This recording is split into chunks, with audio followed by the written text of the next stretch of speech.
Okay, so let's see where we had, where he had gotten to.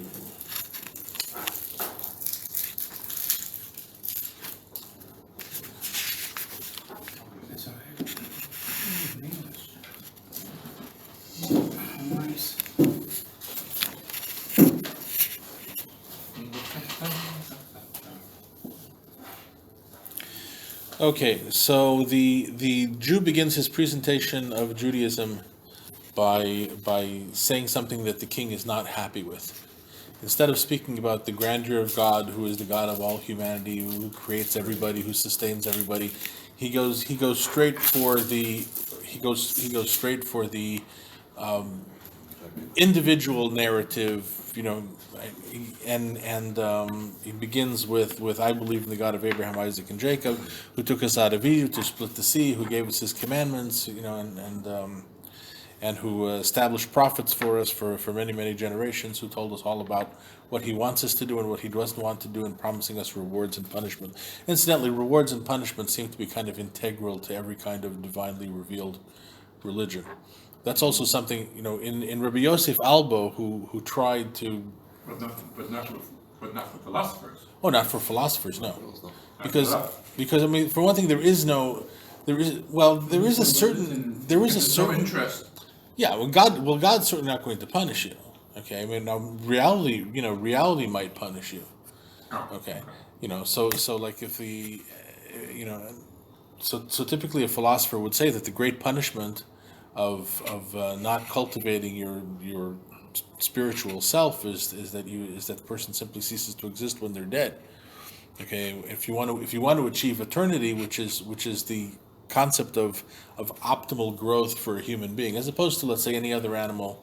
Well, we don't really know, but we can kind of make the assumption that all other animals don't have this intellectual capacity, and therefore they don't have the ability for language, and therefore they don't have any individual spark of the ultimate truth within their intellect, so they're not going to go anywhere after they die. So there's a certain sense of kind of like certainty that Kohelet makes a little bit of fun of this, but it says, like, who says that the soul of an animal goes down or the soul of a human being goes up?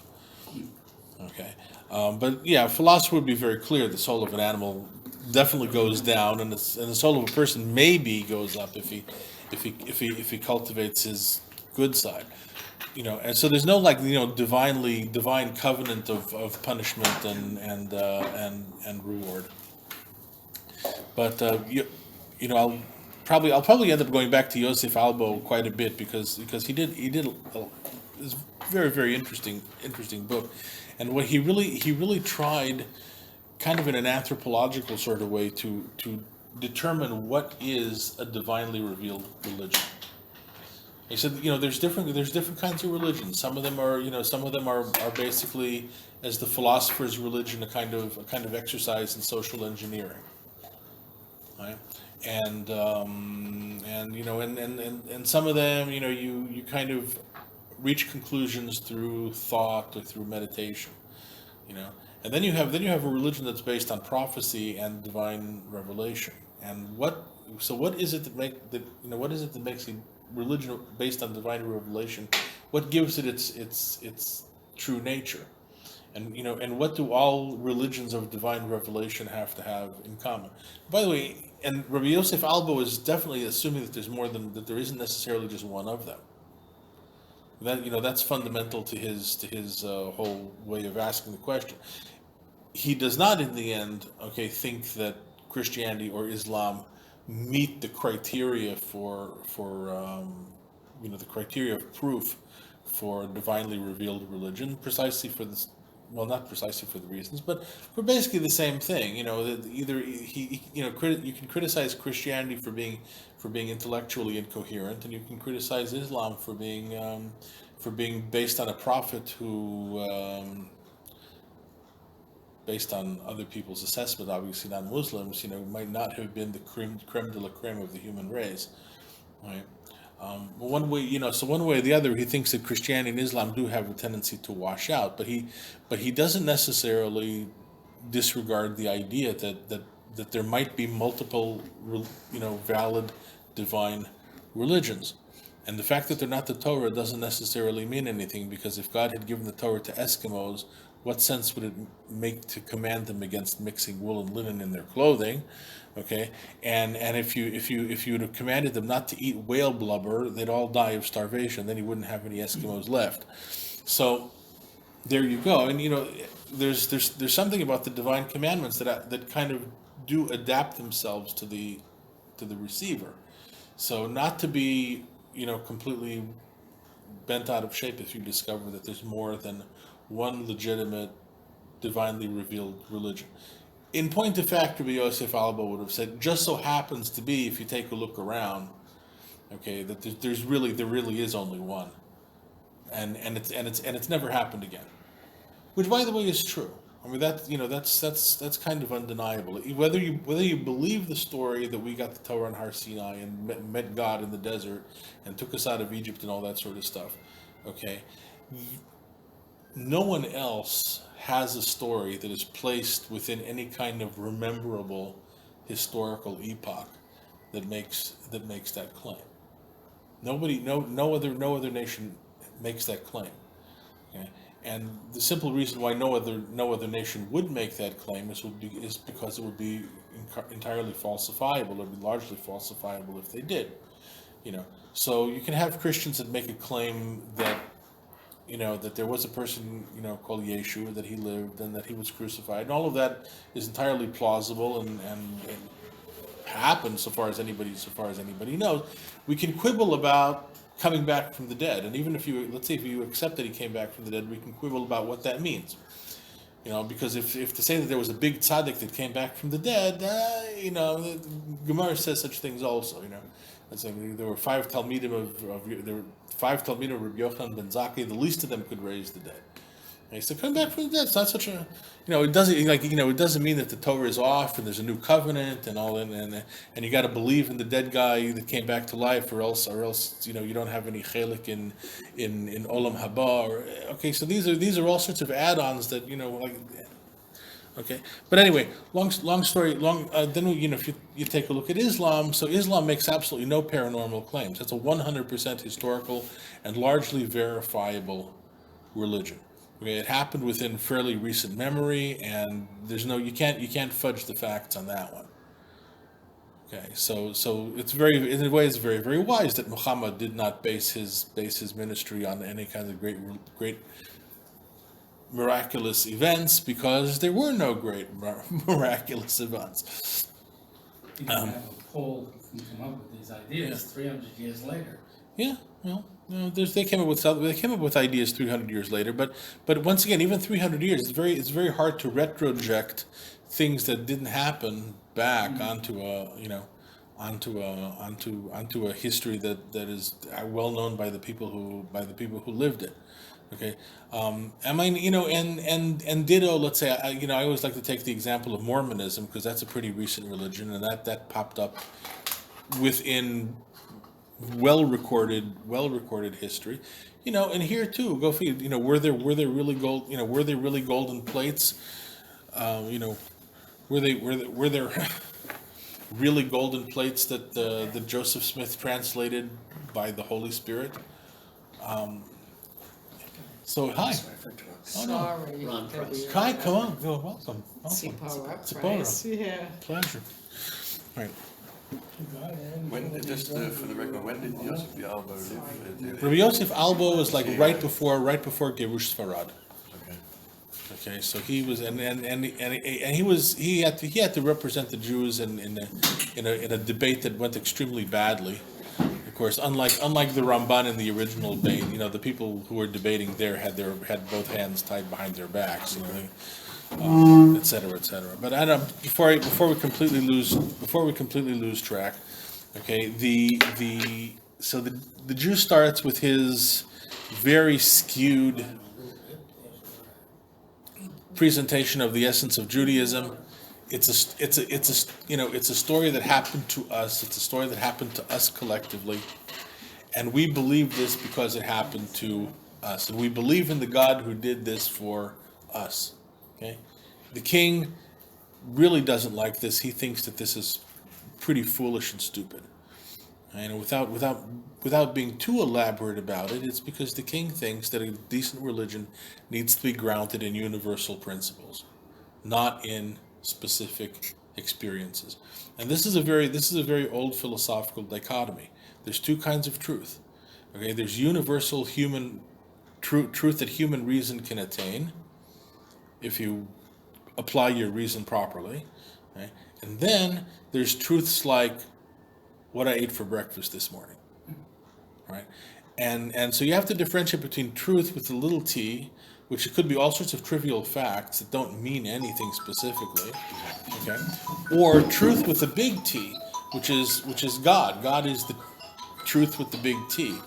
So if you start your religion based upon, oh, this happened to me, then you're basically just taking your whole religion and reducing it to the level of trivial fact.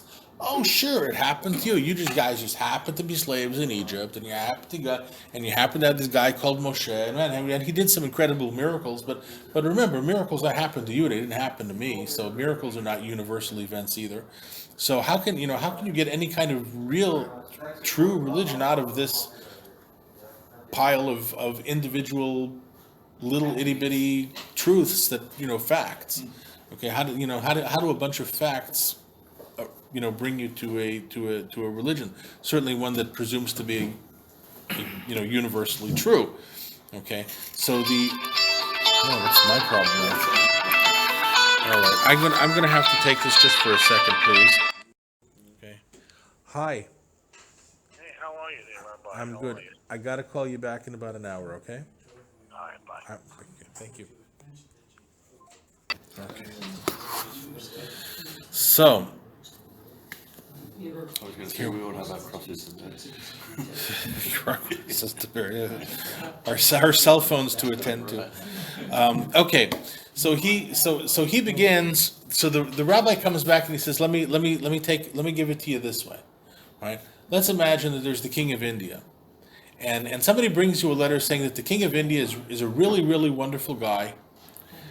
Okay, and everybody should spend their time praising and singing about the wondrous, compassionate brilliance of the King of India. He is compassionate and he's kind and he's wise, and if you have any doubts about that, why don't you can send somebody to interview a bunch of Indians, and they'll tell you about how wonderful their nation is. Their nation is obviously very, very well run, and everything is clean, and the streams run full of clean water, full of healthy, delectable fish, and there's no pollution in the sky, whatever India, what Rabbi Yehuda Halevi was talking about, right? The Indians are very kind to each other. They're an amazing civilization. So therefore, we should all be lauding and praising the king of India. Okay. So what would you be inclined to set up a booth on in the middle of the marketplace and start praising the king of India? And the king says, no, I would not be so inclined, because I don't know this guy. I mean, I could even begin to cast doubts on his existence. I mean, maybe the people in India are just very, very well mannered, and that's why they run their country so well, and they don't even have a king. How do I know? Okay, but what he's really trying to say is that if I don't have any relationship of any kind, if I don't have any personal connection to this king, I have no reason to believe in him. Okay, so then he says, listen. So now here's what happens if you get a big parcel from the king of India. So first of all, it's got Indian postage stamps all over it, so you know where it came from. And you open up the parcel, and in it is some bunch of amazing things. You have all sorts of, you have, first of all, books of great wisdom, and you have all sorts of tools and amazing inventions that you can use, and you have medicines that can cure all of your diseases of everybody all over the country, and you have chemical weapons that you can use to conquer all of the other nations around you. Okay. Now, what would you say about the King of India? Would you say the King of India is wonderful and brilliant and amazing? And so, well, yeah, the King says, yeah, I would have to accept that the King of India the King of India is somebody really, really special, and I probably would be inclined to take out a couple of ads, in the Khazar Times, extolling the praises of the King of India.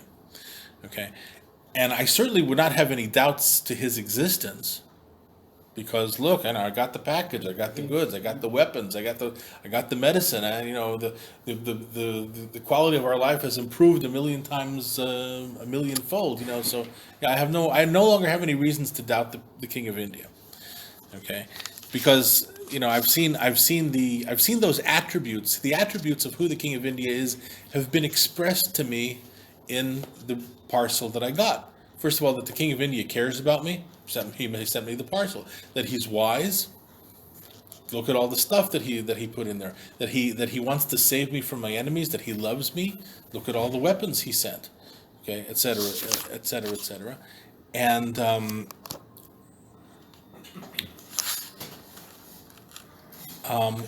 there is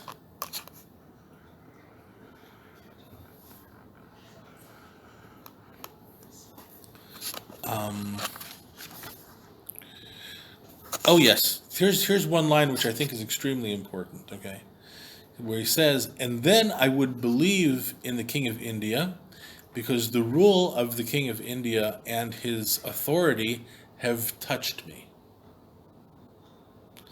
Okay, now I think that's really a critical phrase here, because what Rabbi Yehuda Halevi is doing is he's showing you that there's something here that like transcends the purely rational. At this point, it's no longer a question of proving the existence of the King of India, because the King of India is not a piece of information to be proven or disproven. It's someone who has touched my life, and maybe he's touched my life indirectly, because I haven't met him, not directly, but I've gotten the package. And since the King of India has touched my life, therefore I am touched in a particular way, and therefore I believe in him. So what this does is it kind of sets up a basis for a certain kind of relativism, which we see, we've seen this pretty much since the beginning, right? It's not about identifying the objective facts. There are certain states of being in which you've been touched by somebody else, or you've been touched by God, and when that happens, that transforms the way that you think. It rewrites your axioms, such that the king of India here is no longer a what would be the philosophical language? It's no longer a statement. I don't know. There's a fancy word for statement that the logical positivists used to like to use. It's no longer a proposition to be debated. Okay, it's no longer a proposition to be debated. It is now axiomatic that he's there because I'm in a relationship with him. Okay, right. Is that a question?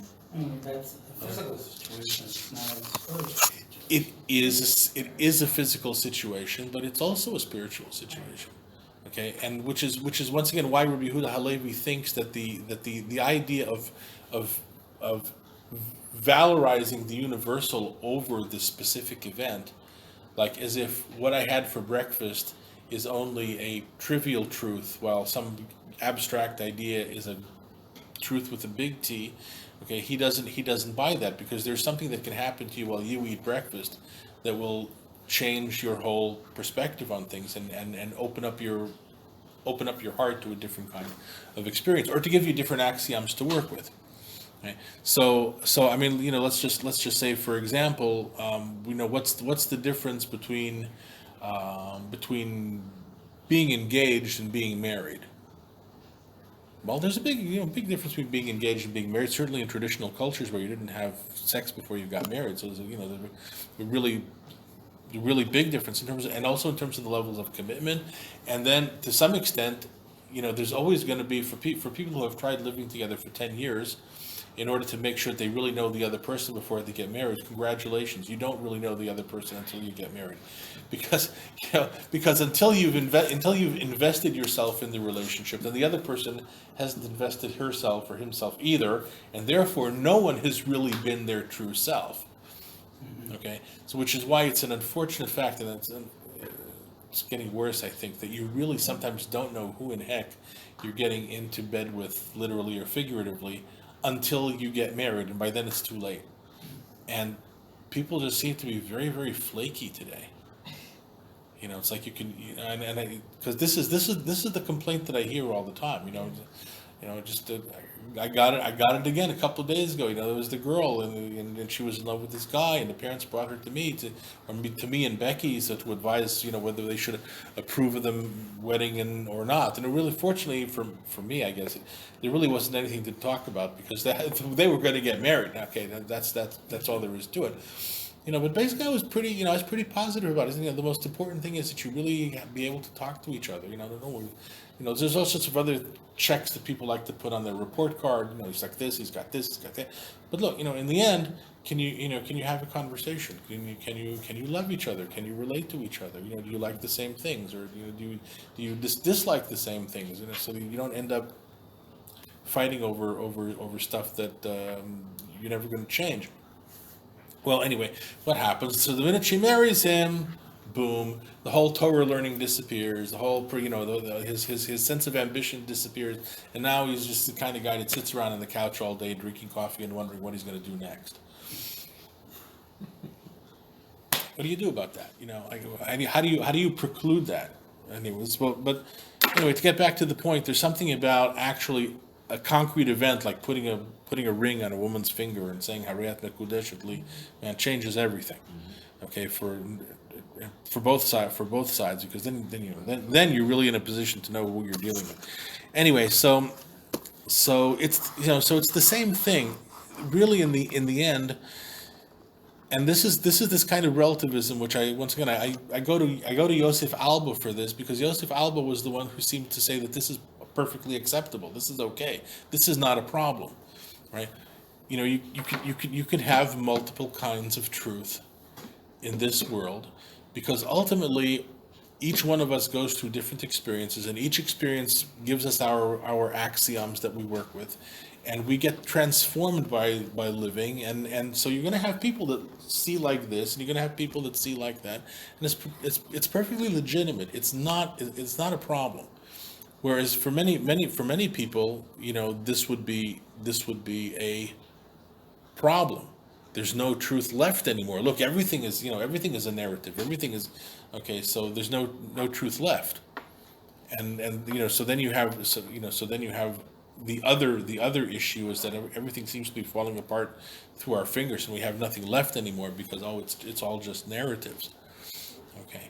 And so how do you deal with that is a separate issue, but that happens to be, by the way, the issue of today, because after all of the Enlightenment, and after there once was a time in the scientific revolution, when people thought that science was the thing, and this is now the ultimate truth, and basically truth is ... And then you have some sort of European schools of thought that decided to deconstruct everybody's truth and say, well, it's all just narratives that contingent on your point of view, and mostly each narrative is composed out of somebody's desire to become powerful and control things, which is bad. Okay, so is that a question too, or just? No, I just want to, I may be very far off base, this is so new. I just shared with my husband something that I really like, that I at least connected with. It was on the past parsha, referring to Torah, not just as Torah, but Shira. Mm-hmm. And bring out the idea that everybody connects at some level, maybe different ways, it's subjective. It's song, it brings out emotion. And that's actually, I can really sign off on that. the reason why you'd call it Torah a song as opposed to a book. I mean, it's called a book also, but the mitzvah writing the Sefer Torah is atem kitvu lechem et hashira azot, because a shira is kind of a response to an event. Mostly, something hits you, something happens, and you sing. Okay, and so you could actually expect the Torah to have a certain component that seems to grow from the facts up, as opposed to coming from the head down, and that's also a pasuk. The eretz emet me'eretz titzmach v'tzedek mishamayim nishkaf. So justice looks down from heaven, and truth grows out of the ground. So okay, so enough about that.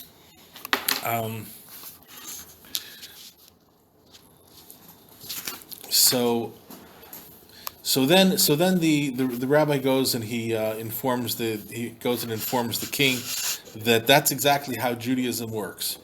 Okay, you asked me about what I believe, and what I believe is the events that came out of our experience. Now it was an experience that was had by somebody at a particular place and time, but because of this, shall we say, this is language that Rabbi Yehuda Halevi himself could not have used. Okay, but we would call it, let's say, kind of a historical cultural consciousness. Okay, like an individual consciousness there's a historical consciousness, and these facts, or this story or these events are embedded in our cultural consciousness, which is why we know them, even though I personally didn't get a package from the King of India, at least none that I would admit to, right? But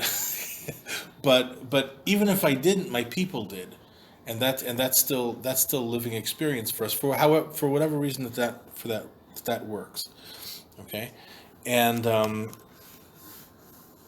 I'm going to go back into the text. This is in my book. This is paragraph 25.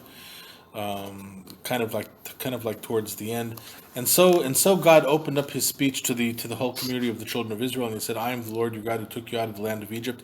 He didn't say, "I am the one who created the world and created you." And when I began my discourse to you, O King of the Khazars, when you asked me about my faith, I told you exactly what it is that obligates me to my faith and obligates all of Israel. And that is the thing that became clear to the Israelites originally through what their own eyes saw, and after that was passed on person to person in a chain of tradition, which is similar to seeing it with your own eyes. Okay, now once again, why should the Melech Kuzari accept that logic when he rejected what the Muslims said, because I didn't experience myself? I mean, it's the same. It is well, okay. It's basically the same sort of thing. Right? These happen to us, and Melech Kuzari could say, well, didn't happen to me. Didn't happen to me. Oh yes, and he certainly could. The difference is why are we more worthy of being listened to? And that, of course, is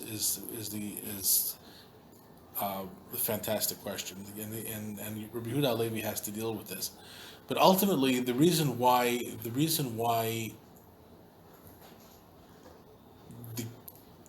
the king would accept Judaism over all of the other religions is because the other religions are trying to present their religion as a universal truth. They're not saying that my religion came to me out of my own personal experience. Even Christians who do say that we are a historical religion and we believe what we believe because a certain event happened to us, at least a small number of us, then it expanded greatly to a much larger group of believers. Okay, so there's some correlation between Judaism and Christianity in terms of the event, but when push comes to shove, if you don't have Christianity's grounding in Hebrew scriptures, if you don't ground Jesus's event into the event that gives rise to the entire Bible, then Christianity itself seems to lose its own basis for existing. Because Christianity, in the end, what they're saying is that the Jewish Messiah was meant for us, because we're the ones who accepted him, and we're the ones who accepted this entire transmutation of what a Jewish Messiah is supposed to be. Because it's no longer about it's no longer about throwing the Romans out of the land of Israel. It's no longer about reestablishing the temple. It's about forgiveness of sins for all humanity from original sin and all that sort of stuff. So it's a completely reconfigured kind of thing. But in the end, so this kind of idea that was like, okay, so God's going to care. God really cares whether I'm believing in Jesus or whether I'm believing in Buddha. Or whether I'm an animist and I worship Baron Saturday who lives in graveyards and eats glass, right? That's voodoo, by the way. I have some connection to voodoo because I grew up in Miami. There's a lot of Haitians in Miami, so I'll know a little bit of. My dad used to have Haitian workers, and one day he made one of them angry, and he comes up and there's a dead chicken on the front door of his factory with blood and all sorts of arcane symbols on the door. So Did he wave it at any time? that's like an evil kaparis, But no, my father had a mezuzah on the factory, and he says, nothing going to happen. All right. Even though he grew up in Eastern Europe, so believing in black magic is not completely out of his realm of possibility there. But anyway, You have to do it right. well, you know what? I think they probably did it right. These guys, they know what they're doing over there. Okay, that was fun, but now I don't remember where I was anymore.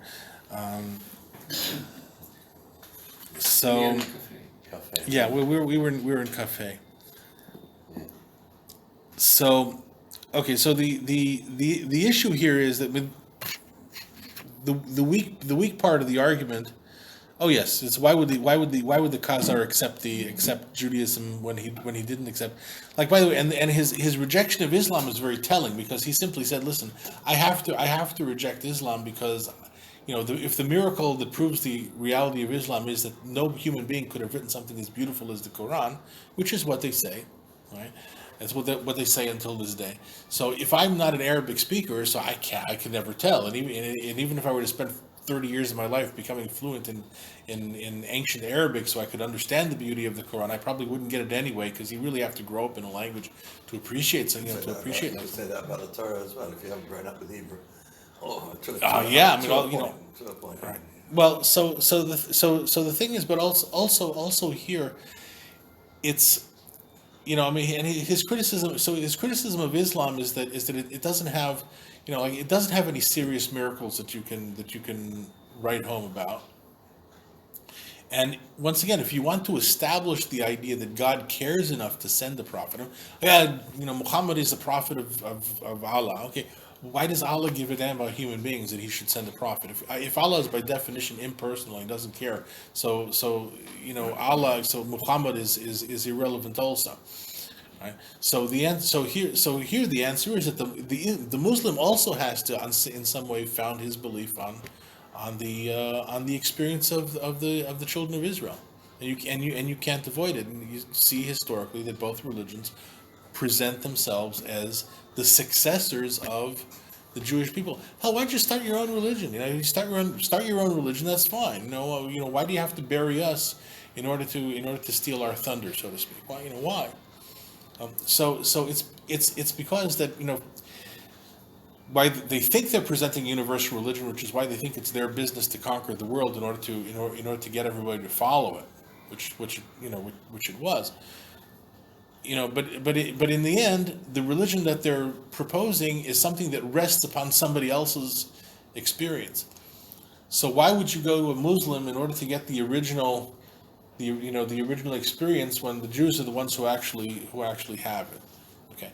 So, but anyway, another very sensitive point is that if the whole thing is what personally happens to me, then it didn't personally happen to me. It happened to my ancestors 3,000 3,000 something years ago. So how does that, touch upon me? And Rabbi Yehuda Halevi skirts the issue kind of elegantly, but he says it by just saying, and afterwards it was passed down from person to a tradition, which is similar to seeing it with your own eyes. Oh, why? I don't think that very many people today would buy into that. Guys, something that happened 3,000 years ago, which somebody told me. Okay, well, it's as if I saw it myself. Yeah, really?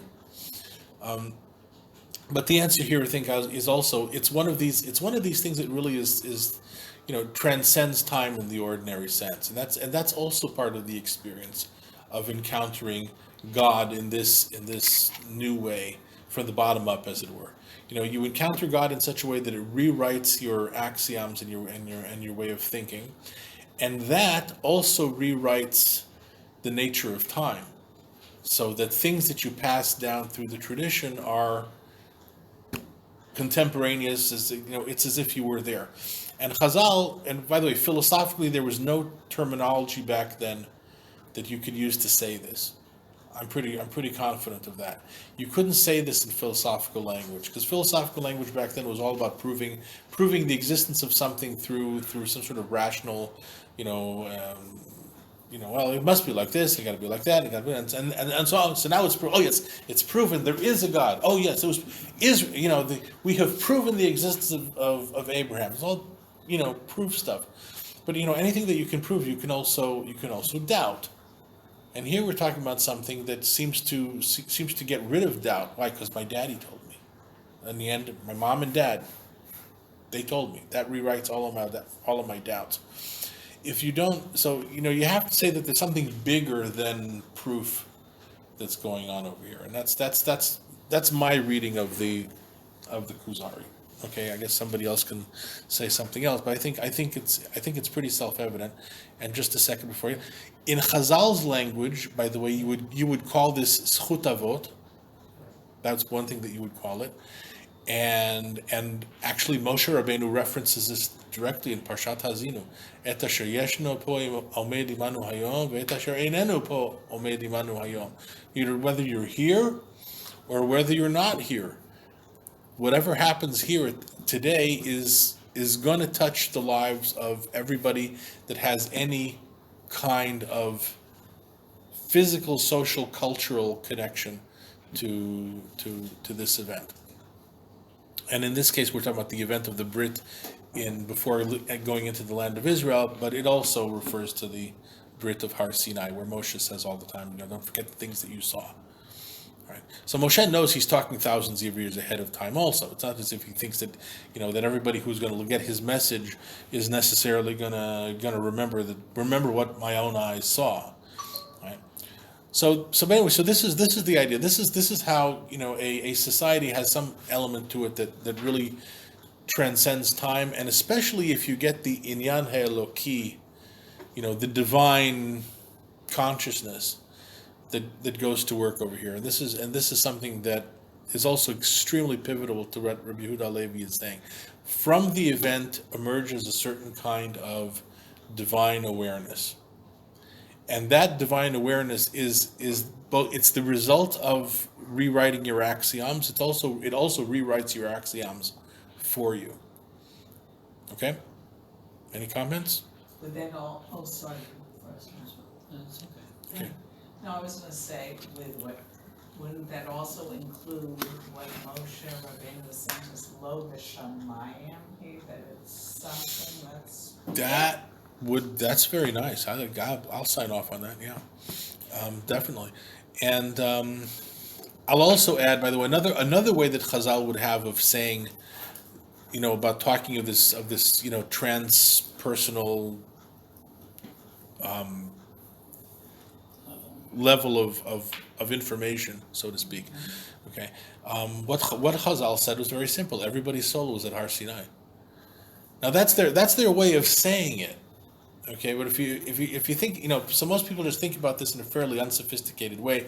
They just imagine that there's a bunch of people there, and there's a bunch of souls. They come down from wherever they hang out there and everything, and you're kind of not grasping the meaning of the metaphor. The meaning of the metaphor is that 3,500 years down the line, we're going to be having a class, okay, and we're and we are participating right now in the same things because our souls are there now. Our souls were there.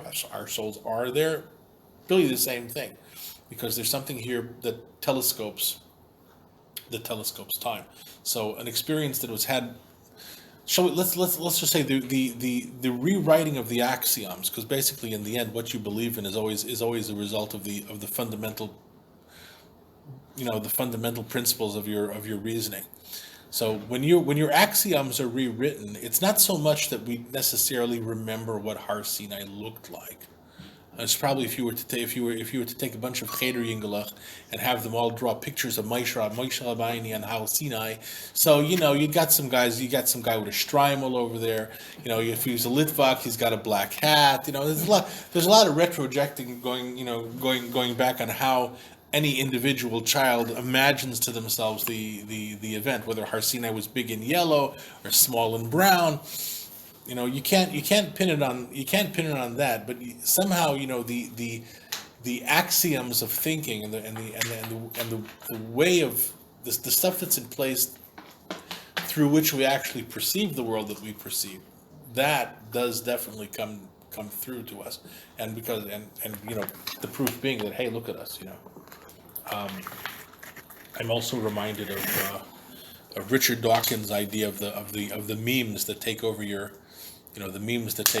mind and perpetuate themselves across time. So for him that was a negative thing. God is a meme. A meme is something that he, like a piece of DNA is a piece of genetic information. Okay, so Dawkins, I believe it was him. He had the idea that there's certain kinds of bits of information that are in brains.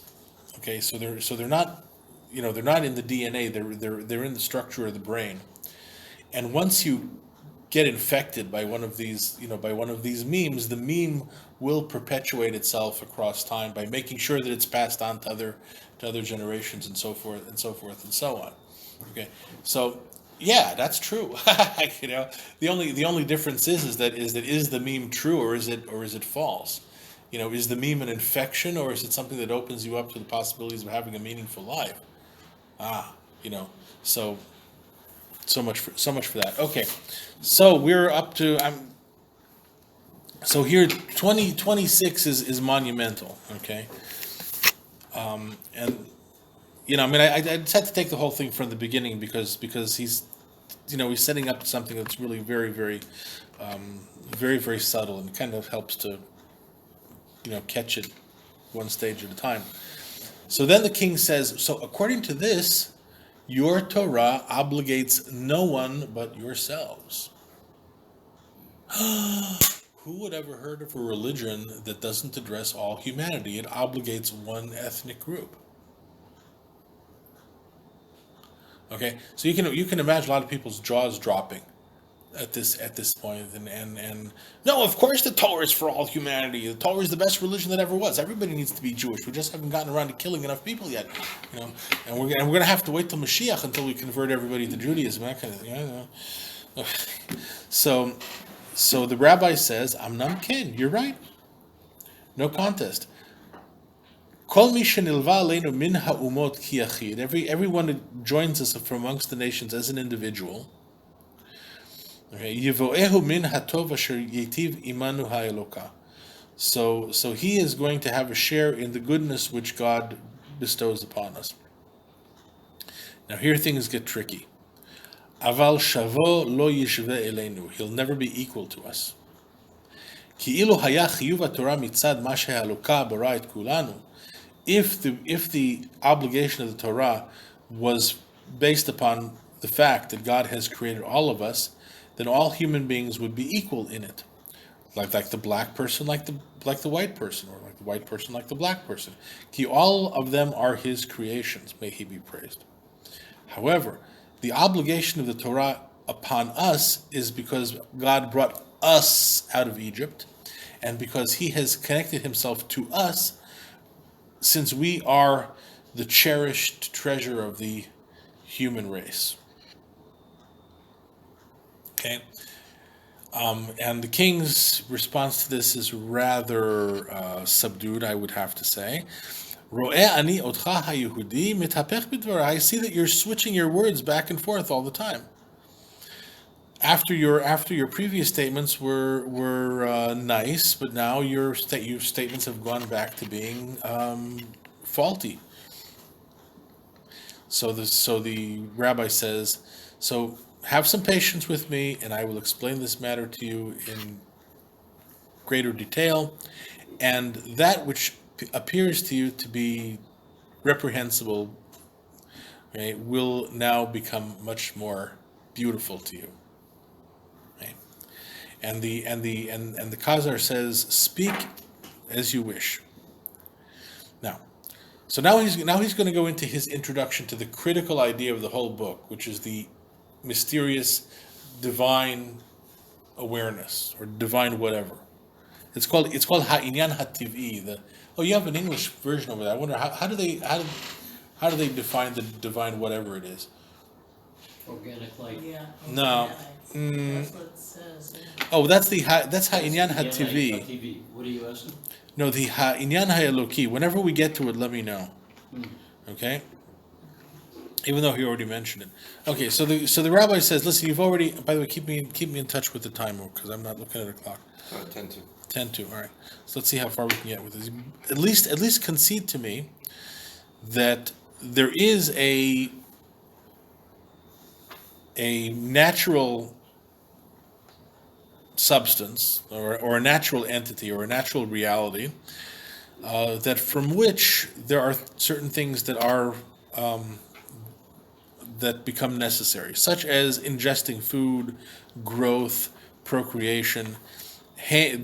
These aspects and all of their other manifestations that you can find in all plants and forms of life, but you do not see them in earth and rocks and in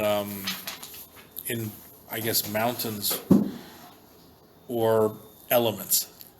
Okay, so say, listen, living beings have there seems to be a certain thing called life. Basically, it's the natural something or another. Now we can't define life. We can see it happen. We can talk about what life, what things typify life. Life is life. Well, living things grow. They move. They reproduce. Okay, and so there definitely seems to be some sort of, if it's not a something called life, if you want to say that there is no such thing as a something called life, which is pretty much what biologists would want to say today, there's no such thing as a metaphysical something. There is a chemical process that's extremely, extremely, extremely complex. So, but on the other hand, certain biologists will concede to you that there's something here that is not reducible. There's generally some kind of shift in terms of your perceptions of it, or in terms of how it operates. You can't exactly use the same laws that you use to understand a chemical reaction and use them to understand a living being. A living being might live because it's got all these chemical reactions going on in here, but there seems to be something else, and the something else is, we don't really have to define it. You can simply define it as whatever it is expressed by the behaviors that it is. Okay, but there is a thing called ha'inyan ha'tiv'i. It's the natural something.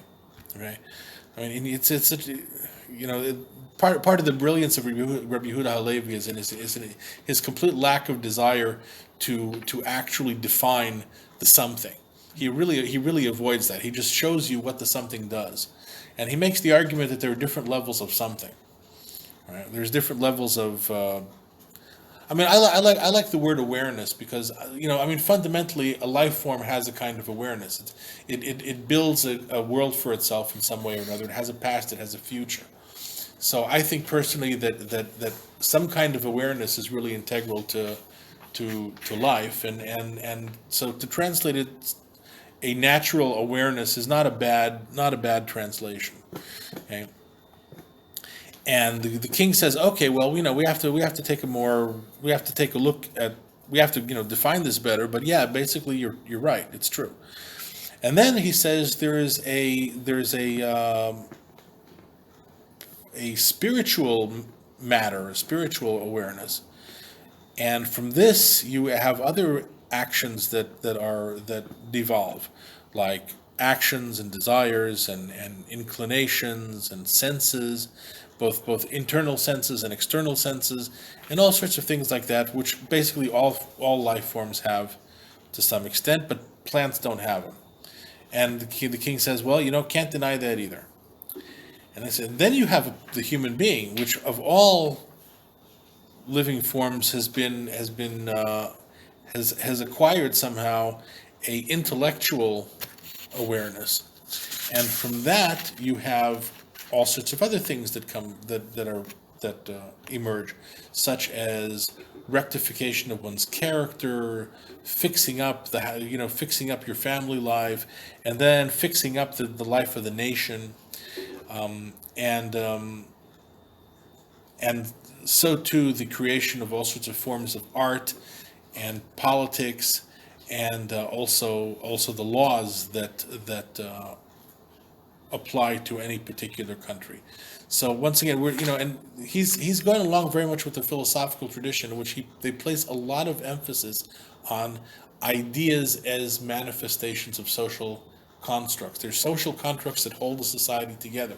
So there are certain ideas that we simply have them because we have this intellectual awareness that allows us to develop these ideas. And the function of these ideas is to hold society together in a more harmonious way. Okay, and I don't know, however bees do it without having any intelligence whatsoever on the individual level is a really good question, or ants for that matter, but certainly within human experience, this is not something that we can get instinctively, although other animals have it instinctively. Spiders build webs instinctively. Human beings need to know how to build buildings, or else they're just going to fall over. And that's a different, like, ontologically, it's just a different level of reality. And so the king says, this is also true. Okay, and then the rabbi says, well, what do you think is the level that is higher than this? And the king says, well, that would be the level of the extremely wise people. Okay, and I don't know how long we're gonna. All right, now, okay, so the rabbi says, listen, I'm not talking about. I'm talking about the kind of distinction that creates a new category here. If you want to tell me that all human beings have intelligence, but then there are some really amazingly intelligent people, well, okay, but that's not an exponential leap forward. That's just more of the same. It's better, but more of the same. But it's not the next leap forward.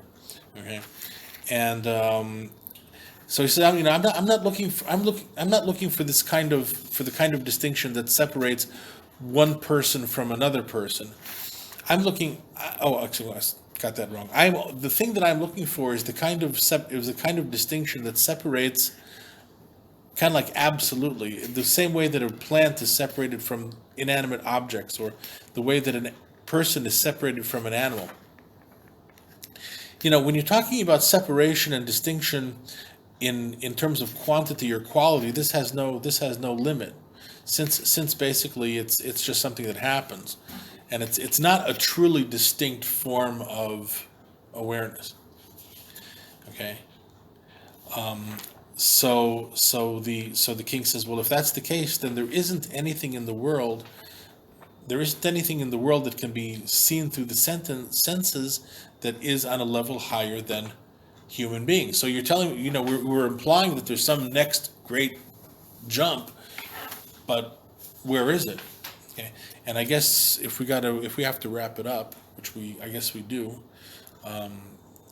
then the thing to say was that here, this is going to be his introduction to the divine thing. The divine thing is distinct and separate from intellect, in the same way that intellect is distinct from let's say life force consciousness, or and the way that life force consciousness is distinct from the awareness that plants have. Okay, it's just a separate thing, and there's really no intermediary. It's a leap. Okay, and each one of these levels in the mind of the Kuzari is a distinct leap. It's a jump. It's not a continuous flow. Okay, Translates it as order, right? Divine order. it's divine order. That's- Don't yeah, ask that would me. be- Don't ask me how we got that one, because that's As in the sense of an order greater, right? An order, Greater okay. order, so which is the if he order. translates it divine order, then But no, I don't think that's it at all. I think he's, it's like, well, it's like a certain special something. But really, what is life? I mean, we're all alive, and we haven't a clue really what life is. It's a certain propensity. It's a certain aspect. I mean, it's not. Some people used to think like it's a physical spirit or something. It's a certain wind. I mean, but it's none of those things. You can take away. When you take away all the material that's alive, then life seems to not exist anymore. But it sure manifests itself when the proper materials are there. Okay, and so you have life, you have animal consciousness, you have human consciousness, and you have this divine consciousness, which once again, that's the place where the human mind and God's mind share some sort of overlapping space. Which is why once you get there, there's no longer any issues about, does God care about what I do? Because God has connected himself to my mind. And now I know more than anything else that I know, okay, that God wants me, because God has put a bit of himself into me and has absorbed a bit of me into him. And it just so happens to be that you can, unlike conventional, and this is where it rewrites your axioms. According to conventional reasoning, two objects can't take up the same space. Right? If I'm a human being, I'm not a rock.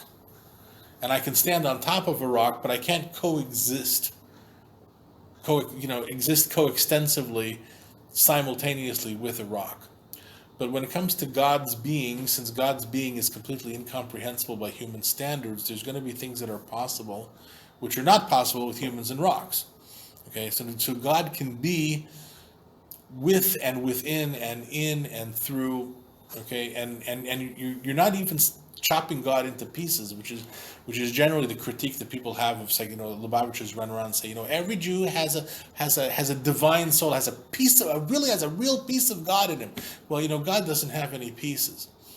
Okay, so that's a bit of a problem with that. But even though Chabad basically gets it from here, ultimately this whole thinking goes back to Rabbi Yehuda Halevi and the tradition that he represents, because he's not alone in this. Okay. Anyway, the point being that it is possible to share experiences with God and to be one with God, and that's where the divine something is. And once you get the divine awareness, then everything else, creation in 6 days or creation in general, redemption, blah, all the other axioms that Judaism or divinely revealed religion presents are really come straight out of that.